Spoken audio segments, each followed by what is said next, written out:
Welcome to Investment View Forward Guidance. This is the weekly podcast about the news that actually matters to your portfolio.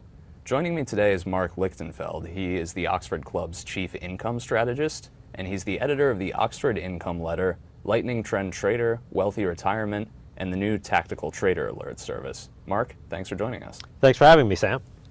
So we're now coming up on the 100th month of this post-recession bull market. That'll be in a couple of weeks.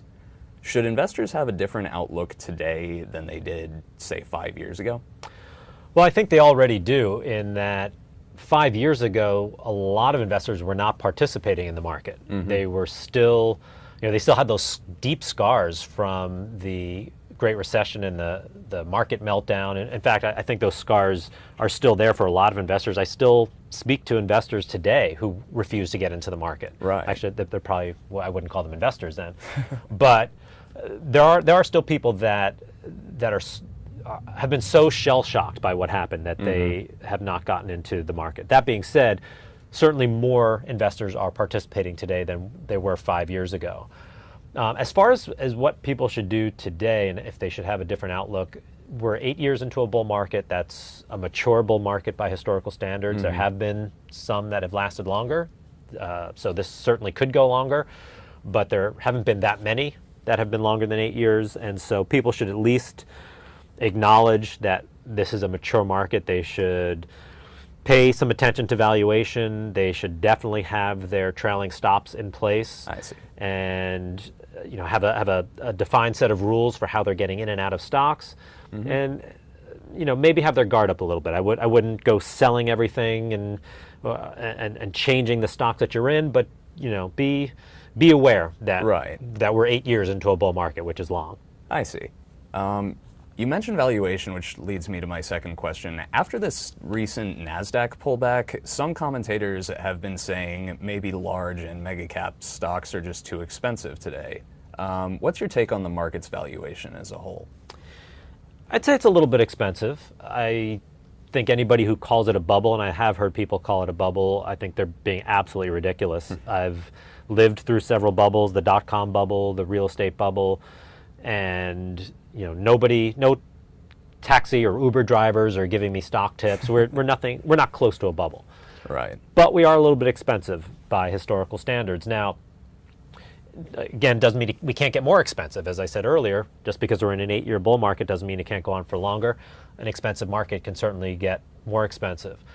But what I'm also hoping is that, and optimistic that this will happen, is that earnings are going to increase as well. If some of Trump's pro-growth policies get enacted and are successful, if tax reform happens, then we could see earnings going higher, which then perhaps makes today's earnings multiple maybe not quite as expensive if earnings are higher down the road. I see. And on the subject of tax reform, I wanted to get your 2 cents on that. Do you think we're going to see a corporate tax bill get passed by the end of this year? Yeah, call me Pollyanna, but I think we actually could. I think it's maybe one of the few things that Democrats and Republicans could possibly agree on. I think it has to be done thoughtfully. I think it can't be a situation where only the rich are getting the tax cuts and everybody else is getting screwed. But if it's done thoughtfully, I do think that we could get it done, and especially the tax holiday that President Trump had been campaigning on. But you have all these companies with overseas cash that right now, if they bring it back to the United States, would get taxed at like 35%. And Trump, I think the proposal was for 15%, and it could go up or down, a few percentage points here or there. But if these companies can bring this cash back, it's going to be a win-win for everybody. It's going to be terrific for the companies themselves. They'll have all this cash back in the United States. Hopefully that leads to creating some jobs, building some infrastructure, building facilities. It could be very good for investors. They could pay dividends with that cash. They could make acquisitions and other pro-growth strategies. And lastly, it's good for the Treasury. That would bring in tax revenue, even though at a lower rate than it is now. That money, no one's paying taxes on that money because it's sitting overseas. So if they bring it back, it would be a very positive thing for everybody involved. So I'm hoping, and again, maybe I'm being too naive and Pollyanna, but I'm hoping that it's something that both sides of the aisle can agree on. I'm sure there'll be some fights about it, but I'm hoping that something can get done this year. I see. So with the market being a little bit expensive, what metrics are you looking at nowadays to find value? Well, the most common one that most investors look at is price to earnings ratio, PE. It's certainly something I look at. It's not the end all be all for me. I also look at price to cash flow. As you know, I do a lot of work with cash flow. I think it's a very, very important and kind of underappreciated metric in evaluating a company. So I look at price to cash flow, price to sales, price to book, I look at very closely. And when I'm looking at these, though, it's not just at a vacuum. It's not just, oh, price to cash flow is 10 times, that's reasonable. It's, I'm looking, oh, how does that compare to the market? Or how does that compare especially to a company's peers? So if a company is trading at a 10 times price to cash flow, which historically would be a reasonable valuation, but maybe some of its peers are trading at 8 times, well, then maybe that 10 times is a little bit expensive, actually, instead of reasonable. So you kind of have to be comparing apples to apples. I see. And with that in mind, I wanted to ask about the rollout of your new Tactical Trader Alert service, which seems to incorporate a lot of these ideas.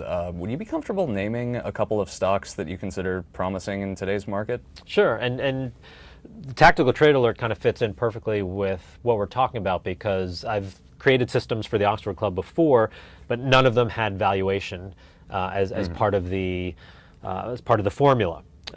Some of them had momentum. Some of they were all based on fundamental research, on balance sheets, income statements, cash flow statements, things like that. But we never took valuation into consideration. And now, when we back tested this new program in Tactical Trader Alert called Stock Sonar, when we added this valuation component, we found that it outperformed the market by over 3,000% over the course of 17 years. So I'm very excited about this valuation aspect to it. So some interesting stocks that I think are undervalued right now. One of them will probably surprise a lot of people is Gap. GPS is the symbol. Everybody hates retailers right now. It's a tough industry with Amazon controlling the world.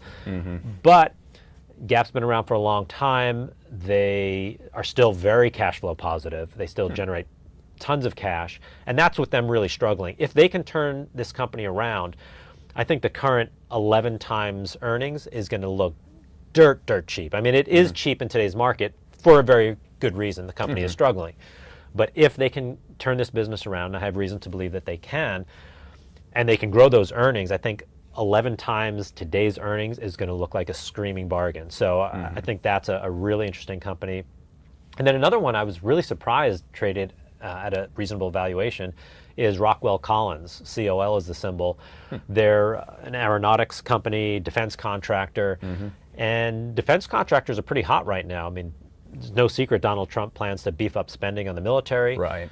And you also have the modernization of air traffic control about to start happening, and so a lot of companies are going to have to start replacing electronics in the cockpit.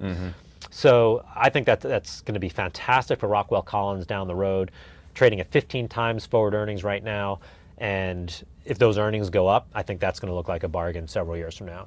I see. Thanks. Well, if you've liked hearing Marc's take on the markets, check out his new service, Tactical Trader Alert. You'll find a link at the bottom of this article. And you can also find Marc's thoughts in the Oxford Income Letter, Wealthy Retirement, and Lightning Trend Trader. Marc, thanks for joining us. My pleasure. Thank you. We'll see you next Sunday on Investment Youth Forward Guidance.